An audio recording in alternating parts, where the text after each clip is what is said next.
The Russians first attacked the US more than 40 years ago with nuclear strikes, and forces then landed all across the country to mount their ground attack.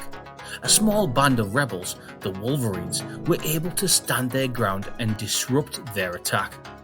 The nuclear fallout areas are now referred to as the Wastelands Free America. The Russian regime remains in power and the Wolverines continue to fight behind enemy lines. Those that are found guilty of their crimes against the regime are considered terrorists, and most find refuge in the wastelands or be executed. The Russians do not have control over the wastelands, so it's where the last semblance of American freedom exists. The only drawback is the possible exposure to radiation and the tribes of roaming scavengers fighting for scraps in a lawless post-apocalyptic wasteland. After securing the top secret surveillance equipment during the Orange Dawn mission, the Wolverines were able to gain a major advantage over the Russians. A critical new mission has been identified. The Russians have developed a new weapon technology coded, named Project Starfire, at a weapons facility deep within the Wastelands area. It is imperative that the Wolverines secure the Project Starfire weapon and the engineering schematics.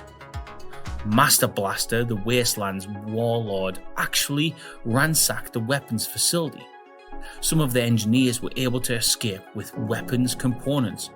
Others were taken hostage and several were executed.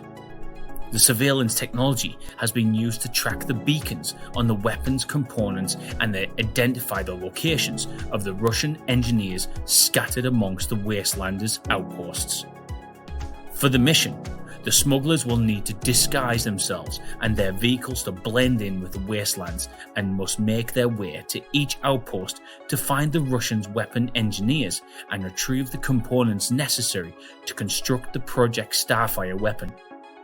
Wolverine spies have been able to infiltrate the outposts and have left clues to meet them in order to collect the components. It will take everything the Wolverines have to track down the weapons components and find the weapons schematics to ensure that that doesn't fall into the hands of the Russians or the Wastelanders. The Russians are on the lookout for the engineers, so the smugglers need to find them first before time runs out.